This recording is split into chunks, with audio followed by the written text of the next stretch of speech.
ऐसा ज्ञानवापी वो है जो काशी में गंगा से भी पहले से है।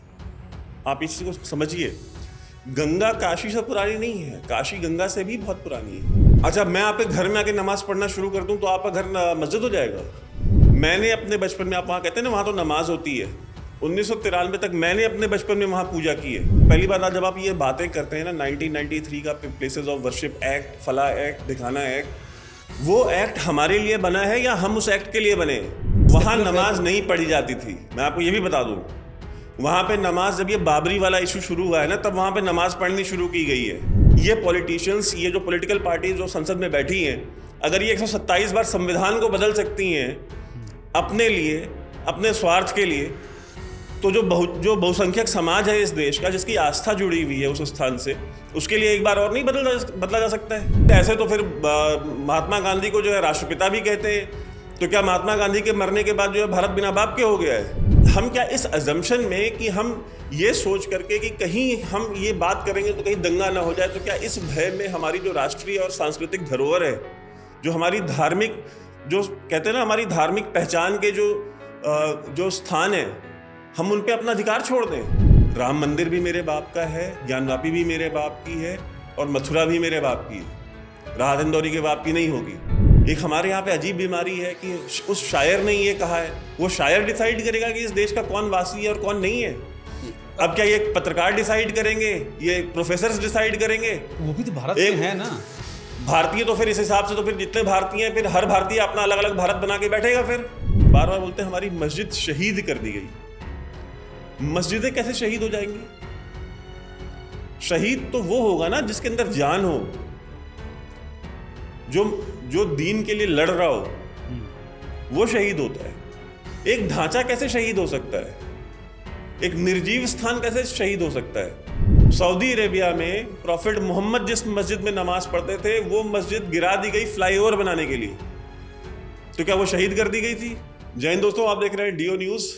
अगर वीडियो पसंद आए तो चैनल को सब्सक्राइब कीजिएगा और वीडियो को लाइक कीजिएगा। कमेंट करना बिल्कुल मत भूलिए, और अगर हमें सपोर्ट करना हो तो पिन्ड कमेंट जरूर देखें। Thank you.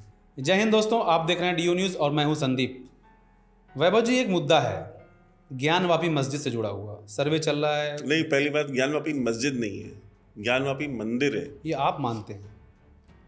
दुनिया में कौन सी मस्जिद है जिसका नाम ज्ञानवापी है? आप हिस्टोरियन हैं? मैं हिस्टोरियन नहीं हूँ, लेकिन इतना तो मैंने भी पढ़ा है ना कि ज्ञानवापी शब्द, अगर चलिए ठीक है मैं मान लेता हूँ मैं गलत हूँ, मुझे अरबिक की, जो अरबी भाषा की जो डिक्शनरी है, शब्दकोश है, उसमें से, या उर्दू की लुगत, उर्दू में लुगत बोलते हैं डिक्शनरी को, उर्दू की लुगत में मुझे कोई ज्ञानवापी शब्द ढूंढ के दिखा दीजिए तो मैं मान लूंगा कि हाँ, ज्ञानवापी मस्जिद भी हो सकती है। ज्ञानवापी, पहली बात समझिए कि वापी का मतलब क्या होता है। वापी का मतलब होता है कुआं, ठीक है? ठीक है। तो ज्ञान का जो कुआं है उसको ज्ञानवापी कहते हैं। बनारस में टोटल काशी क्षेत्र, जो पुराना जो काशी है, उसमें टोटल 6 वापियाँ थी हमेशा से। पहली ज्ञानवापी, ज्येष्ठावापी, करकोकटवापी, भद्रवापी, शंखचूड़ावापी और सिद्धवापी। तो ये टोटल 6 वापियाँ थी। इनमें से लगभग 3 वापियाँ ऐसी हैं जो विलुप्त हो चुकी हैं समय के साथ, लेकिन 3 जो है वो आज भी हैं। तो ये कहना कि नहीं ज्ञानवापी जो है वो, ऐसा ज्ञानवापी वो है जो काशी में गंगा से भी पहले से है। आप इस चीज़ को समझिए, गंगा काशी से पुरानी नहीं है, काशी गंगा से भी बहुत पुरानी है। और काशी में जब गंगा नहीं थी तब भी काशी थी। जब राजा हरिश्चंद्र घाट पे बिके थे अपनी ईमानदारी की वजह से, जो कहते हैं ना कि भैया बहुत ज़्यादा राजा हरिश्चंद्र बनने की ज़रूरत नहीं है, यानी कि बहुत ज़्यादा ईमानदार बनने की ज़रूरत नहीं है, बहुत ज़्यादा ऑनेस्ट होने की ज़रूरत नहीं है, नहीं तो घाट पे बिक जाओगे। हाँ, वरना घाट पे बिक जाओगे। तो जो जिस जगह पे वो बिके थे उसको आज बनारस में हरिश्चंद्र घाट कहते हैं। तो जब राजा हरिश्चंद्र घाट पर बिके थे उस समय भी काशी में गंगा नहीं थी, लेकिन ज्ञानवापी तब भी थी, काशी विश्वनाथ मंदिर तब भी था। तो इस चीज़ को सबसे पहले समझने की ज़रूरत है। और ये जो हम जो टर्म्स यूज करते हैं ना, ज्ञानवापी मस्जिद, ज्ञानवापी कैसे मस्जिद हो सकती है? ये मेरा सवाल है लोगों से। उसमें तो नमाज होती है तो मस्जिद ही होगी। अच्छा, मैं आपके घर में आके नमाज पढ़ना शुरू कर दूं तो आपका घर मस्जिद हो जाएगा? आपके कोई दोस्त हैं, आपकी सोसाइटी में कुछ लोग हैं, बाहर बहुत बारिश होती है, वो कहते हैं भाई साहब मैं आपके घर में आज हम ये मेरा परिवार आपके घर में नमाज पढ़ सकता है क्या? आप कहते हैं हाँ ठीक है पढ़ लीजिए, तो क्या आपका घर मस्जिद हो जाएगा? लेकिन वैभव जी, अगर आपके विचार ये हैं तो क्या आप एक नया रोड मैप नहीं बना रहे हैं, बाबरी मस्जिद की तरह एक नया? देखिए बाबरी मस्जिद एक अलग चैप्टर था। बाबरी मस्जिद के साथ जो हुआ, बाबरी मस्जिद का जो ढांचा गिराया गया, वो एक पॉलिटिकल मूवमेंट थी, ठीक है, जिसमें कि उस मस्जिद के जो एक कहते हैं ना इंफ्रास्ट्रक्चर था, उसको डिमोलिश किया गया, वो एक चीज़ थी। यहाँ पे तो हम मतलब जो हिंदू पक्ष है वो बेसिकली क्या है कि वो एक नियम और कानून के तहत जा रहा है। वो उस पहले सेशंस कोर्ट में गया, लोअर कोर्ट में गया, डिस्ट्रिक्ट कोर्ट में, वहाँ पे उसने पिटीशन डाली कि भाई इसकी जांच कराइए, ये हमारी आस्था का विषय है। मैं आपको एक बहुत बड़ी बात बताता हूँ, 1993 तक मैंने अपने बचपन में, आप वहाँ कहते हैं ना वहाँ तो नमाज होती है, 1993 तक मैंने अपने बचपन में वहाँ पूजा की है, ज्ञानवापी मंदिर में। तो मंदिर में नमाज और पूजा साथ साथ होती थी? गर्भगृह, देखिए श्रृंगार गौरी और गर्भगृह दो स्थान ऐसे जहाँ पे पूजा 1993 तक हो रही थी। मुलायम सिंह यादव ने वहाँ पूजा बंद कराई, वहाँ पे बैरिकेडिंग कराई। आप अगर आप उसकी फोटोग्राफ देखें, जो सो कॉल्ड मस्जिद है, तो उसके जो चारों तरफ बैरिकेडिंग लगी हुई है, वो मुलायम सिंह यादव ने लगवाई, उतनी ऊंची ऊंची बैरिकेडिंग, ताकि कोई अंदर ना जा सके, कोई पूजा ना करे। और ये उन्होंने मुसलमानों के दबाव में आकर किया। मैं ऐसा नहीं मानता, ये जो इस्लामिस्ट हैं, पॉलिटिकल मुल्लाज हैं, उनके दबाव में आगे किया उन्होंने। जैसे अब देखें, जैसे कि आप देख लें, ये देवबंद है और इनकी जो अलग अलग जो तंजीमें हैं और जो पॉलिटिकल मुल्लाज हैं, जो पॉलिटिकल स्टेटमेंट्स देते हैं, और जो पॉलिटिक्स के अंदर जो मुल्लाज हैं, ओवैसी जैसे, basically they are not politicians, they are mullahs who are into politics. तो इन लोगों ने उसकी डिमांड की। मौलाना वहीदुद्दीन खान ने तो कभी नहीं कहा कि नहीं आप वहाँ पे बैरिकेडिंग करिए। मौलाना वहीदुद्दीन खान जैसे जो इस्लामिक स्कॉलर्स थे, उन्होंने तो कभी डिमांड नहीं की उस चीज़ की। तो 1993 तक वहाँ पूजा हो रही थी, नमाज, ऐसा नहीं कि वहाँ पे नमाज हमेशा से जो है वहाँ नमाज हो रही है। 1993 तक वहाँ पूजा, मैं अपनी नानी के साथ वहाँ पे जाकर के मैंने पूजा की है। मेरा आपसे वैभव जी ये काउंटर है, एक एक्ट आता है 1991 में, प्लेसेस ऑफ वर्शिप एक्ट, उसमें कहा जाता है कि 15 अगस्त 1947 तक जो ढांचे थे, पहली बात उसका सर्वे। देखिए पहली बात, जब आप ये बातें करते हैं ना, 1993 का प्लेसेस ऑफ वर्शिप एक्ट, फला एक्ट, दिखाना एक्ट, वो एक्ट हमारे लिए बना है या हम उस एक्ट के लिए बने? इस जो आज संविधान है, जो सो कॉल्ड कॉन्स्टिट्यूशन है, ये जो लेफ्ट विंग मीडिया और ये जो पॉलिटिकल मुल्लाज हैं, जो ओवैसी जैसा जो ये बार बार कह रहे हैं कि प्लेसेस ऑफ वर्शिप एक्ट का जो है ये वायलेशन है, कि आप वहाँ, पहली बात ये है क्या, ये यही कहता है ना, 1993 में कानून बना कि 1947 से पहले का जो स्ट्रक्चर है उसको आप छेड़छाड़ नहीं करेंगे, उसमें आप कोई सर्वे नहीं करेंगे, यही कहता है ना वो एक्ट। तो इस पे वो दोनों चीजें लागू नहीं होती हैं, क्योंकि यहाँ पे 1993 तक पूजा हो रही थी। तो अगर इसमें कोई छेड़छाड़ की गई है, यहाँ बैरिकेडिंग लगाई गई है, लोगों को रोका गया है, तो ये सामने वाली पार्टी की तरफ से किया गया है, मुस्लिम पक्ष की तरफ से किया गया है, हिंदू पक्ष की तरफ से कोई छेड़छाड़ नहीं हुई है। सामने वाले ने स्टेटस को डिस्टर्ब किया है। नहीं, जैसे आप कह रहे हैं कि आप पूजा भी करते थे वहाँ पर, क्योंकि आप बनारस से रहने वाले हैं, ज़्यादा जानते होंगे, और साथ में नमाज पढ़ी जाती थी, तो आपको लगता नहीं कि एक वहाँ नमाज नहीं पढ़ी जाती थी? मैं आपको ये भी बता दूं, वहाँ पे नमाज, जब ये बाबरी वाला इशू शुरू हुआ है ना, तब वहाँ पे नमाज पढ़नी शुरू की गई है। उसके पहले नहीं पढ़ी जाती थी वहाँ नमाज। मुझे 1980 का, 85 का, 86 का कोई भी एक एविडेंस ला करके दिखा दे, कोई भी फोटोग्राफ हो, कोई भी वीडियो हो, जिसमें मुझे ये प्रूफ कर दिया जाए कि ये 1985 की फोटोग्राफ है और ये ज्ञानवापी में जो है ये नमाज पढ़ी जा रही है और इसकी ये फोटोग्राफ है। कोई भी एविडेंस, श्रेड ऑफ एविडेंस पहले दे दिया जाए। ये बेसिकली ये नमाज वहाँ पे ज़बरदस्ती शुरू हुई ही जब वहाँ पे बैरिकेडिंग कर दी गई, हिंदुओं का आना जाना बंद कर दिया गया, उसके बाद वहाँ नमाज पढ़नी शुरू हुई। तो बेसिकली आप ये कहना चाहते हैं कि जो नमाज पढ़ने की जो इजाज़त दी गई वो एक पॉलिटिकल मूव था? 110% पॉलिटिकल मूव था वो। मैं आपसे फिर कह रहा हूँ, आप पता करिए, आप बनारस में जो ओल्ड बनारस को पक्का महल कहते हैं, ओल्ड बनारस के जो रहने वाले उनसे पूछिए, जो बुजुर्ग हैं, कि क्या 1993 से पहले यहाँ पे नमाज होती थी, क्या 1993 से पहले यहाँ पूजा होती थी? आपको दोनों सवालों के जवाब मिल जाएंगे। ये स्टेटस को सामने वाले ने चेंज किया है, हमने नहीं चेंज किया। तो प्लेसेस ऑफ वर्शिप एक्ट की जो आप बात कर रहे थे, उसको डिस्टर्ब सामने वाले ने किया, हमने नहीं किया। अब मैंने कहा चलो ठीक है, हमने ही डिस्टर्ब किया है, हम ये आर्गुमेंट भी मान लेते हैं। तो भी कानून किस लिए बनते हैं? कानून हमारे लिए बनते हैं। हमारी आस्था, हमारे विश्वास, हमारी जो श्रद्धा है, हमारी जो मान्यताएं हैं, उनमें सुविधा उत्पन्न करने के लिए बनते हैं। कानून इसलिए नहीं बनते कि आप हमसे हमारी पूजा का अधिकार ले ले, आप हमसे हमारे मंदिर ले ले। कानून इसलिए बनते कि आप हमसे हमारी जो आस्था है आप उस पर आकर के कुठाराघात करें। जैसे आप कह रहे हैं कि इस कानून को रिपील किया जाए, अगर ऐसा है भी तब भी। अरे मैं कह रहा हूँ रिपील नहीं, उसको आपको रिपील करना है, रिपील करें, अमेंड करना है, अमेंड करें, आपको उसको जो करना है करें। इस संविधान में जो कहते हैं ना कॉन्स्टिट्यूशनल अमेंडमेंट, संवैधानिक संशोधन जो है वो 126 से 127 बार हो चुका है। 126 से 127 संवैधानिक संशोधन इस आज के संविधान में हो चुके हैं। तो अगर आप ये पॉलिटिशियंस, ये जो पॉलिटिकल पार्टी जो संसद में बैठी हैं, अगर ये 127 बार संविधान को बदल सकती हैं अपने लिए, अपने स्वार्थ के लिए, तो जो बहुसंख्यक समाज है इस देश का, जिसकी आस्था जुड़ी हुई है उस स्थान से, उसके लिए एक बार और नहीं बदला जा सकता है।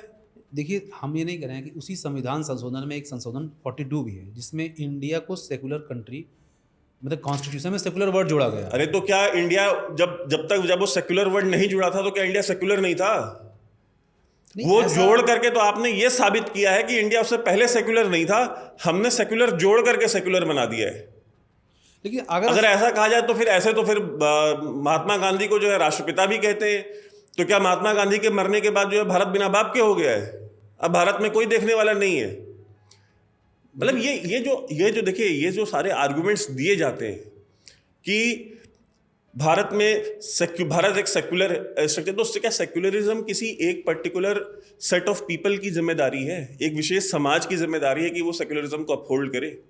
हम कह चलिए हम बहुसंख्यक हैं, हमारी जिम्मेदारी बड़ी है, मैं मान लेता हूँ, ये आर्गुमेंट भी मैं मान लेता हूँ। घर में जो बड़ा होता है उसको बड़प्पन दिखाना होता है, मैं ये भी मान लेता हूँ। लेकिन यहाँ तो जो छोटा है वो बड़े को बड़ा मानने को तैयार नहीं है ना। जब छोटा बड़े को बड़ा मानने को तैयार नहीं है तो हम जबरदस्ती कब तक आप उस बड़प्पन के जो है गुमान में घूमते रहेंगे। लेकिन वैभव जी, मेरा काउंटर ये है कि जो आप जिस एक्ट को बदलने की बात कर रहे हैं वो, मैं एक्ट को बदलने की बात अभी नहीं कर रहा हूं। मैं कह रहा हूं अगर जरूरत पड़ती है तो एक्ट बदला जा सकता है। एक्ट तो बहुत छोटी सी चीज है। मैं तो कह रहा हूं ये संविधान में 150 संशोधन हो चुके हैं। अगर संविधान के संशोधन हो सकते हैं 126, तो एक एक्ट को बदलना या उसको एडिट करना या उसमें चेंजेस करना ये कौन सी बड़ी चीज है? या उसको रिपील कर लेना ही कौन सी? क्या किसान आंदोलन हुआ? एक एक्ट ही था ना, फार्मर्स बिल, ठीक है, एक बिल लाया गया। उन तीनों बिल को सरकार ने क्यों रिपील कर लिया? क्योंकि जनता के खिलाफ था। वो जनता के खिलाफ नहीं था, मतलब एक पब्लिक समाज के एक विशेष क्षेत्र के कुछ लोग थे जो आढ़तिये थे, उनके इंटरेस्ट के खिलाफ था। एक समुदाय विशेष उसको लेकर के प्रोटेस्ट कर रहा था, जो माइनॉरिटी की आप बात कर रहे हैं ना, उससे भी छोटी माइनॉरिटी, शायद इस देश की सबसे छोटी माइनॉरिटी, वो उसको लेकर के जो है वो प्रोटेस्ट कर रही थी। एक पॉलिटिकल मूवमेंट थी, सरकार ने रिपील कर लिया। तो अगर आप फार्मर्स बिल अगर आप रिपील कर सकते हैं, तो अगर आपको इसमें अगर आवश्यकता पड़ती है, रिपील करने की आवश्यकता पड़ती है, तो कर लें। लेकिन ये सिलसिला रुकेगा कहाँ? जैसे अगर आप रिपील करने को कहते हैं, फिर तो जो हिंदू जो आप संगठन है वो कहेगा कि भाई इस मस्जिद की सर्वे करिए, उस मस्जिद, जैसे जौनपुर में एक मस्जिद है अटाला मस्जिद, उसकी सर्वे करने की बात कही जा रही है। अभी कुछ दिन पहले सीएम योगी ने बोला है कि विज्ञानवापी मस्जिद की दीवारें जो हैं वो चीख चीख के कहती हैं कि हिस्टोरिकल गलती हुई है, उसको सुधारने का समय है।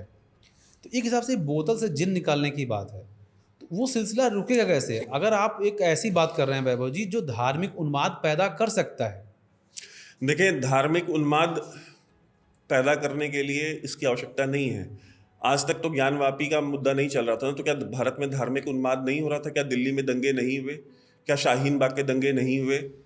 क्या सीए एनआरसी के ऊपर जो पूरे देश में जितने ढेर सारे जो आप दर्जनों के हिसाब से दंगे हुए, गुजरात में हुए, छत्तीसगढ़ में हुए, मध्य प्रदेश में हुए, अलग अलग राज्यों में हुए दंगे, तो उस समय तो ज्ञानवापी का कोई इशू नहीं चल रहा था। एक ज्ञानवापी एक कारण हो सकता है ना? नहीं तो हम क्या इस अजम्पशन में कि हम ये सोच करके कि कहीं हम ये बात करेंगे तो कहीं दंगा ना हो जाए, तो क्या इस भय में हमारी जो राष्ट्रीय और सांस्कृतिक धरोहर है, जो हमारी धार्मिक, जो कहते हैं ना हमारी धार्मिक पहचान के जो स्थान है, हम उन पे अपना अधिकार छोड़ दें, हम उनकी बात तक न करें? भाई हम कहाँ कह रहे हैं कि सड़कों पे निकलो और जाकर के ज्ञानवापी पे कब्जा कर लो। जो बहुसंख्यक समाज है वो तो ये कह रहा है ना कि भाई हम डिस्ट्रिक्ट कोर्ट में गए, डिस्ट्रिक्ट कोर्ट में एक मामला हुआ, उसकी परमिशन दी गई, सामने वाला पक्ष हाई कोर्ट चला गया, हाई कोर्ट ने कहा कि भाई आप इसका सर्वे कराइए, आर्कियोलॉजिकल सर्वे ऑफ इंडिया से पता चले कि भाई ये मंदिर था या मस्जिद थी। फिर वो पक्ष, उसका पेट वहां पे भी नहीं भरा, वो सुप्रीम कोर्ट चला गया, मुस्लिम पक्ष सुप्रीम कोर्ट चला गया। सुप्रीम कोर्ट ने भी कहा कि नहीं, हम सर्वे रोक नहीं सकते, हम इतनी हिदायत दे देते हैं कि ये जो सर्वे है, इस सर्वे में जो आज का स्ट्रक्चर है, इस स्ट्रक्चर को कोई डैमेज न किया जाए, वहाँ कोई तोड़फोड़ न की जाए, क्योंकि जाहिर सी बात है कि जब पुरातत्व विभाग वहाँ जाएगा तो पुरातत्व विभाग तो खनन भी करता है, चीज़ों को डैमेज भी करता है, पता लगाने के लिए कि भाई कार्बन डेटिंग करनी है, कुछ मुझे नहीं पता उसमें क्या क्या प्रोसेसेस होते हैं, बट वो करते हैं। आप किसी भी पुरानी साइट पे आप देख लीजिए, जब तक आप खोदेंगे नहीं नीचे से चीज़ें बाहर कैसे निकलेंगी। तो उन्होंने कहा कि आप बिना खोदे, बिना कुछ डैमेज किए आप पता करके आइए कि कब का स्ट्रक्चर है, क्या चेंजेस हुए हैं, उसकी कार्बन डेटिंग क्या है, उसमें कोई आपको एविडेंस मिलते हैं कि नहीं ये मंदिर था या मस्जिद था, आप करके आइए। तब ये सर्वे चल रहा है। तो सामने वाले ने तो कोशिश की है, तो मैं तो यही कहूँगा ना कि अगर सामने वाला इतने से बार बार कोशिश कर रहा है उसको रोकने की, हम तो लॉ का पालन कर रहे हैं, हम तो कोर्ट्स में जा रहे हैं। तो अगर हम बार बार कोर्ट्स में जा रहे हैं और वो बार बार करें नहीं मत करो मत करो मत करो, भाई तो वही बात हुई ना चोर की दाढ़ी में तिनका। आपको पता है कि वो मंदिर है, वहाँ सर्वे होगा तो निकलेगा कि वो मंदिर है, इसलिए आप नहीं जा रहे हैं वहाँ पे, आप नहीं चाहते हैं कि सर्वे हो, आप बार बार उसको प्रोटेस्ट करते हैं, आप बार बार कंटेस्ट करते हैं अलग अलग कोर्ट्स में जा करके। तो ये आपका जो आर्गुमेंट है धार्मिक उन्माद का, अगर धार्मिक उन्माद होता है तो हम यहीं बैठ करके फिर हम गवर्नमेंट को फिर हम उसके लिए रिस्पॉन्सिबल भी ठहराएंगे कि भाई सरकार क्या कर रही थी, तंत्र क्या कर रहा था। लेकिन ऐसा तो कोई इशू नहीं हुआ अभी तक। मेरा क्वेश्चन वैभव जी ये है, आप डायरेक्ट अटैक कर रहे हैं एक इंडिया या कंट्री की वैल्यूज़ या फिर जो वसुधैव कुटुंबकम या सेकुलर फैब्रिक को डिस्टर्ब करने की, मेरे हिसाब से, आपके हिसाब से नहीं। मैं आपसे ये कहना चाहता हूँ, आप ये कह रहे हो कि रिपील कर दिया जाए, जहाँ हमारी आस्था का सवाल हो उसको, मतलब उसको कंसीडर किया जाए, अदर देन लॉ जो है हमसे है, हम लॉ से नहीं, लॉ हमारे लिए बनता है, पार्लियामेंट हमारे लिए है। तो सर एक चीज़ बताइए, कल को अगर ये वेस्टर्न मीडिया या फिर जो अदर सेक्शन है जो आपसे, आपके विचारों से सहमत नहीं है, वो कल ये कहेगा ना कि वेपनाइजेशन ऑफ एजेंसीज, तो अब तक तो CBCID थी, ED थी, फिर वो जोड़ेंगे ASI को भी जोड़ेंगे इसमें, टू पोलराइज द वोटर्स। आप मुझे एक बात बताइए, एर्दोगान ने टर्की में हाया सोफिया को, जो कि चर्च था, ठीक है, चर्च था, उस चर्च को ऑटोमन एम्पायर में मस्जिद बना दिया गया, ठीक है। ऑटोमन एम्पायर के बाद जब अतातुर्क ने तुर्की की कमान संभाली तो उन्होंने उसको म्यूजियम बना दिया, और अभी एर्दोगान ने उसको वापस से मस्जिद बना दिया है, ठीक है। तो ये जो सो कॉल्ड ग्लोबल मीडिया है उसने उस पर हाय तौबा मचाई कि हागिया सोफिया को जो है इन्होंने मॉस्क में कन्वर्ट कर दिया। तो तुर्की को कोई फर्क पड़ा क्या उससे, या एर्दोगान को कोई फर्क पड़ा? उसने कहा नहीं भाई, हमारा देश है, हमारे रूल्स हैं, हमारे लोगों का बिलीफ है कि ये म्यूजियम से पहले मस्जिद थी, उसको मस्जिद बनाया जाए, तो उन्होंने मस्जिद बना ली उसको। लेकिन वो मस्जिद से भी पहले चर्च था, तो कल अगर वहाँ कोई क्रिश्चियन रूलर आता है वो कह देगा कि नहीं हम इसको चर्च में करेंगे जो उसका वास्तविक स्वरूप है, हमें कोई दिक्कत नहीं है। वो अपने देश में उनका जो भी स्ट्रक्चर था, जो भी अब्राहमिक सिंबल्स थे, वो चर्च हो, मॉस्क हो, सिनेगॉग हो, वो उसमें कोई भी फेरबदल करे, हमें कोई दिक्कत नहीं है। लेकिन हमारे देश में जो भी हमें परिवर्तन करने हैं वो हम करेंगे, उसका निर्णय, उसका डिसीजन हम लेंगे। ये वो नहीं डिसाइड करेंगे, CNN, अल जजीरा, BBC, और ये नहीं डिसाइड करेगा कि भारत में कौन सा स्ट्रक्चर का स्वरूप क्या होगा, वो हम डिसाइड करेंगे। हम तो ये नहीं कहते कि नहीं भाई आप अजमेर शरीफ की दरगाह को जो है मंदिर बना दो, मैं ये बात तो नहीं कह रहा, कोई क्यों कहेगा? कल कोई बात उठ सकती है ना भाई, नहीं उठेगी। आप कैसे, रैशनैलिटी अगर आज तक उठी है कभी? नहीं, आज नहीं उठी, कल इस देश में जो जहां मराठा रूल था, क्या वहां पे किसी दरगाह को मंदिर बना दिया गया? क्या महाराजा रंजीत सिंह के रूल में किसी दरगाह को मंदिर बना दिया गया? बादशाही मस्जिद लाहौर में है, वहां पे राजा रंजीत सिंह ने जो है वहां पे घोड़े बांध दिए, लेकिन वहां पे उसको मंदिर में कन्वर्ट नहीं किया। नहीं, मैं ऐसा इसलिए कह रहा हूँ, इतिहास में एक भी ऐसा एविडेंस मौजूद नहीं है, कोई भी रिकॉर्डेड इवेंट सिंगल नहीं आप मुझे बता सकते हैं, कोई भी हिस्टोरियन कोट नहीं कर सकता है कि किसी मस्जिद को हटा करके कभी मंदिर बनी हो। मैं आपको बता, ऐसे 150 इंसिडेंट्स लिस्टेड हैं, अगर आप गूगल भी कर लें तो आपको मिल जाएंगे, जहां पे मंदिरों को हटा करके मस्जिद बनाई गई है। तो आप भाई जब आप कोई आर्गुमेंट करते हैं कि यार ये भी यार ये अगर ऐसा अगर फिर ऐसा ही करते रहे तो फिर कल को कहेंगे नहीं दरगाह भी मंदिर है। ऐसा नहीं होगा, आज तक कभी हुआ नहीं है। आप प्रेसिडेंट्स तो देखेंगे ना, इतिहास आप पलटेंगे, कोई प्रीटेक्स्ट होगा, उसके बेसिस पे तो आप आर्गुमेंट फ्रेम करेंगे।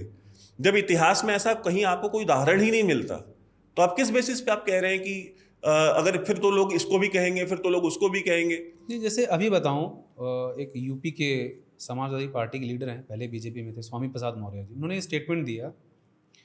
उन्होंने कहा कि मंदिर जो है बौद्ध मठों को तोड़ के बनाया गया है।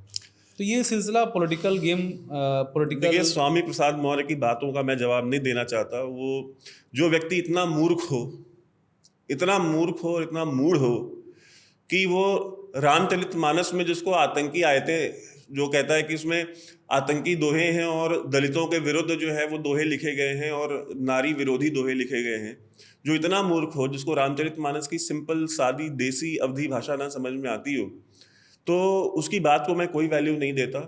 बिन पेंदी के लोटे हैं, कभी बसपा में थे, फिर सपा में थे, फिर भाजपा में थे, फिर सपा में हैं, कल को पता नहीं कहाँ होंगे।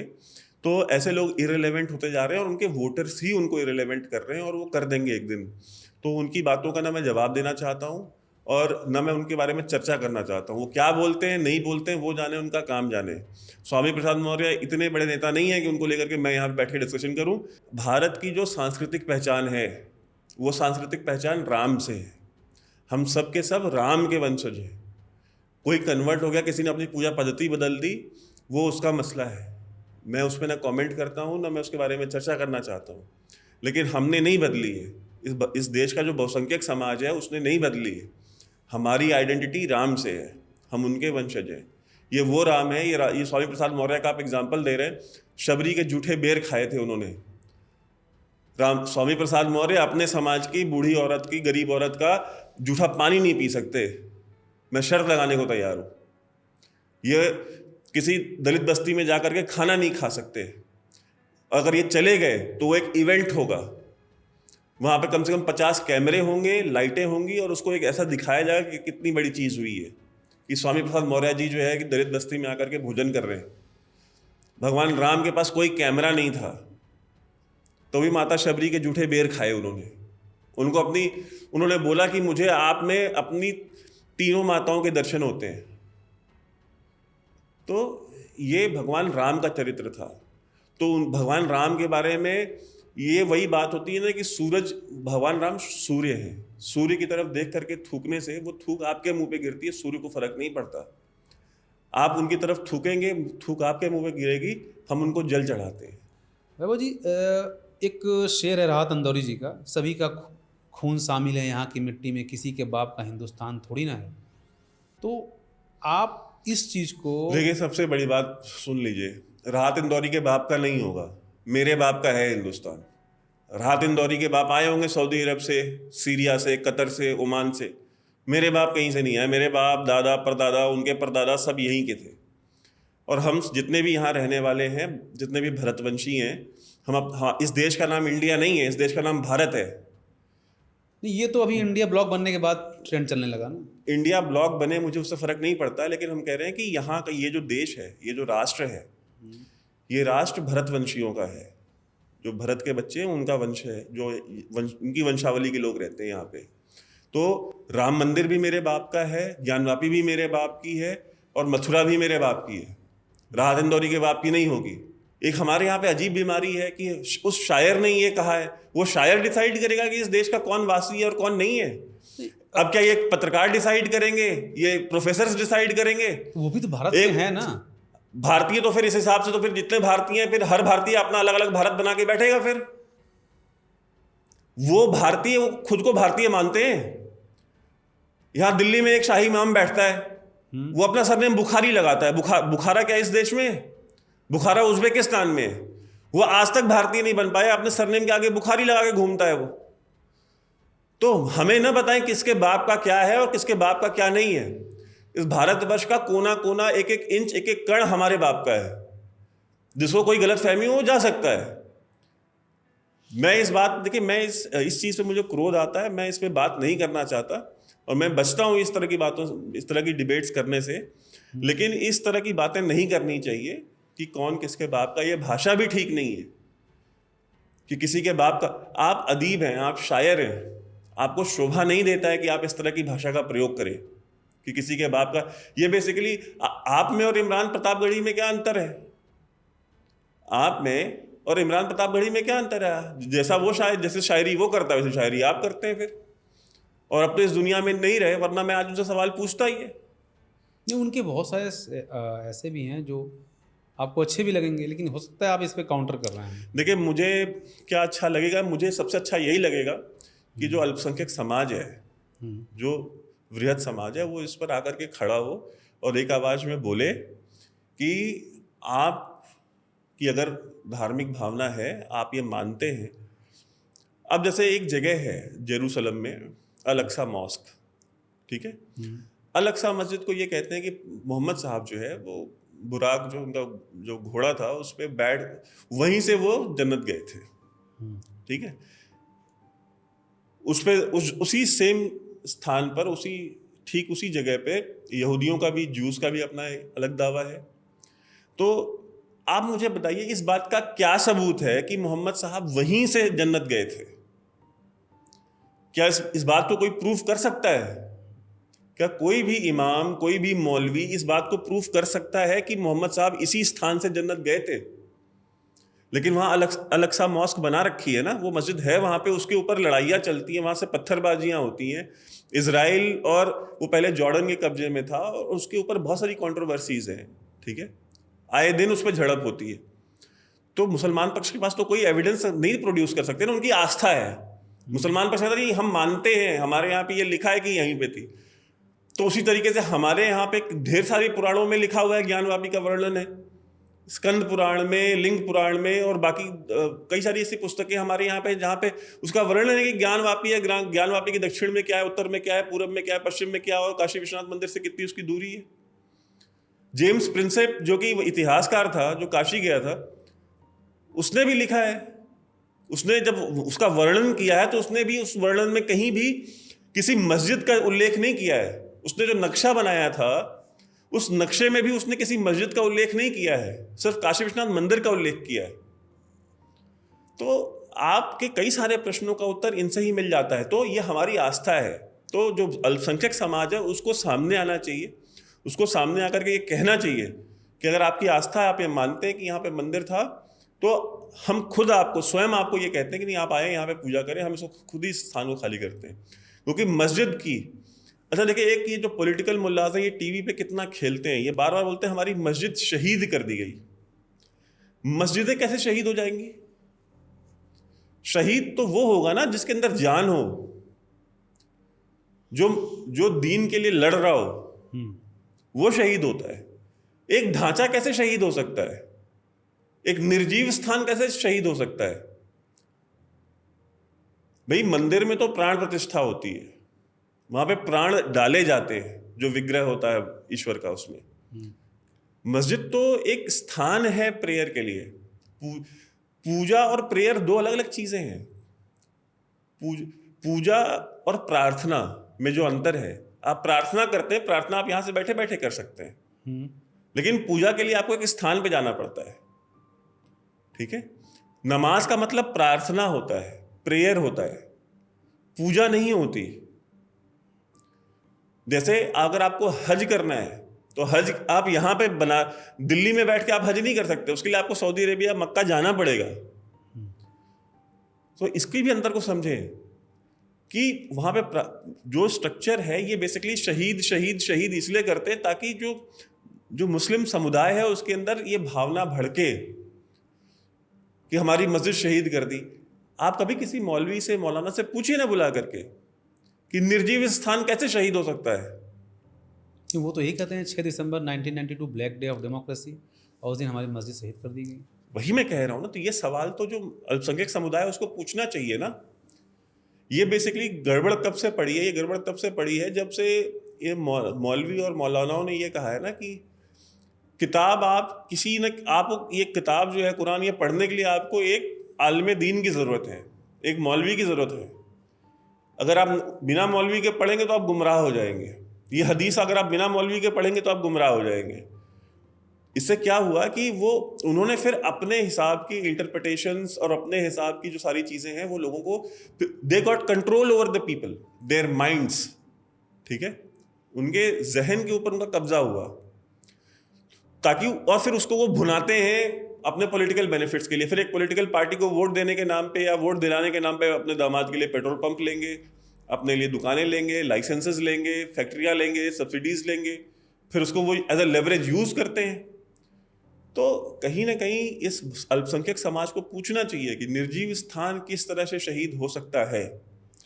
सऊदी अरेबिया में प्रॉफिट मोहम्मद जिस मस्जिद में नमाज पढ़ते थे वो मस्जिद गिरा दी गई फ्लाईओवर बनाने के लिए, तो क्या वो शहीद कर दी गई थी? नहीं, वो सऊदी अरेबिया है इसलिए वहाँ इशू नहीं उठेगा। भारत डाइवर्सिफाइड नेशन है, यहाँ डाइवर्सिटी यहाँ की करेक्टर है, यहाँ इशू उठ सकता है और लाजमी भी है। मेरा क्वेश्चन ये है कि आप एक हिसाब से ये कहना ये चाहते हैं कि मुस्लिम जो एक कॉमन मुस्लिम है उनको भटकाया जाता है मुल्ला मौलवियों के द्वारा, लेकिन वही कॉमन मुस्लिम जब CAA के प्रोटेस्ट में बैठता है तब भी आप उसका विरोध करते हैं। बिल्कुल करते हैं। क्यों? क्योंकि CAA और NRC किसी धर्म के लोगों को निकालने की बात तो नहीं थी ना। जो प्रोपेगेंडा चलाया जा रहा था कि एक पूरे के पूरे 20 करोड़ 25 करोड़ मुसलमानों को भारत से निकाल दिया जाएगा, ये तो कहीं नहीं था उसमें। ये तो मतलब उसका तो अभी ड्राफ्ट भी नहीं बना था ढंग से, बिल तो बहुत दूर की बात है। जैसे अभी एक ट्वीट आया है, एक फेमस पत्रकार हैं, जर्नलिस्ट हैं, महिला जर्नलिस्ट, मैं नाम नहीं लूँगा, उन्होंने लिखा है कि अब हमको ट्रेनों में सफ़र करने में डर लगता है। क्या ऐसा माहौल बनाया जा रहा है? ना करें ट्रेन में सफ़र, ना करें। किसी ने फोर्स किया उनको कि नहीं आप ट्रेन से ही चलेंगी, और अगर लेफ्ट विंग की होंगी तो ट्रेन से चलती भी नहीं होंगी, वो तो बिजनेस क्लास नीचे नहीं चल सकते ना। अगर आप लेफ्ट विंग के हैं, ट्रेन से तो मैं और आप चलते हैं, ट्रेन से तो आम आदमी चलता है। ट्रेन से लेफ्ट विंग के पत्रकार लेफ्ट ट्रेन से नहीं चलते, वो प्लेन से चलते हैं और मिनिमम बिजनेस क्लास से चलते हैं। और बदनसीबी है कि फर्स्ट क्लास डोमेस्टिक में जल्दी मिलती नहीं है इनको। वैभव जी, एक और मेरा प्रश्न आपसे, जो वेपनाइजेशन ऑफ हिंदू फेस्टिवल्स है, मैं इसको दोबारा आपसे इसलिए पूछ रहा हूँ क्योंकि आप इस बातों को बताने की कोशिश करिए कि जिस तरह से रामनवमी के दिन हथियारों को निकाला जाता है, तलवार निकाल के, और दशहरा मनाया जाता है, उसमें कई जगह जो अपद्रवी तत्व हैं वो माइनॉरिटीज़ को, बेसिकली मुस्लिम कम्युनिटी को टारगेट करते हैं, ऐसा देखा गया है। शोभा यात्रा उसी एरिया से निकलेगी जहाँ पर मुस्लिम डोमिनेटेड एरिया है। क्या ज़रूरत है, उनको अवॉइड नहीं कर सकते उस ऐसा इंसिडेंट्स को अवॉइड करने के लिए? देखिए, पहली बात आप जो ये टर्म यूज़ कर रहे हैं ना कि वेपनाइजेशन ऑफ हिंदू तो फेस्टिवल, मैं नहीं इस्तेमाल कर रहा हूँ, ये चीज़ें वेस्टर्न मीडिया इस्तेमाल करती है, इंडिया में भी 2-3। नहीं, अगर आप कर भी रहे हैं तो भी मैं कह रहा हूँ कि वेपनाइजेशन क्या आज से हुआ है उन फेस्टिवल्स का। रामनवमी, दशहरा, ये जो फेस्टिवल्स हैं, शस्त्र पूजन होता है हमारे यहाँ पे, ठीक है, वो आज से हो रहा है, हजारों साल से हो रहा है। ये क्या कौन सी बात है कि उस दिन आप तलवार लेके, त्योहार में आप तलवार लेके क्यों निकल रहे हैं, त्योहार में आप डीजे लेके क्यों निकल रहे हैं? ये किस तरह की वाहियात किस्म की बातें हैं। रामनवमी जिस दिन शस्त्र पूजन होगा उस दिन हम अपने भाई जो भी हमारे पास शस्त्र होगा, मेरे पास तलवार है हम वो निकालेंगे, मेरे पास पिस्टल होगी हम पिस्टल की पूजा करेंगे। क्या हम करते नहीं है अपने घरों में? नहीं, वो तो करते हैं। दशहरा जो है, क्या उस दिन बलि नहीं होती? नेपाल चले जाइए आप, इंडिया में जो गोरखा रेजिमेंट के जो रेजिमेंटल सेंटर्स हैं, क्या वहां पे बलि नहीं होती है? ये किस तरह की मानसिकता में हम पड़ गए हैं कि वेपनाइजेशन। अच्छा, तो क्या जो मुहर्रम में जो निकलते हैं लेकर के अपने हाथ में ब्लेड्स और तलवारें और वो चेन्स और वो सारी चीज़ें खुद को मारते हैं और पूरा खून का खून हो जाता है उनके शरीर पे, सैकड़ों की तादाद में कट्स लगे होते हैं, खुद को टॉर्चर कर रहे होते हैं, तो क्या हम कहीं ये ब्रूटलाइजेशन ऑफ मुस्लिम फेस्टिवल्स है? क्या वाहियात बात है। वो उनका बिलीफ है, वो करते हैं, हम नहीं इनको रोकने आते। बकरीद के दिन, ईद उल अजहा के दिन हजारों लाखों की तादाद में बकरे और बाकी जानवर काट दिए जाते हैं, सिर्फ भारत में नहीं पूरी दुनिया में।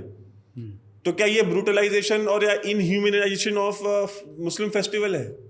वो उनका बिलीफ है, वो करते हैं, हम तो नहीं जाते उनको रोकने के लिए, आप बकरा नहीं काटेंगे।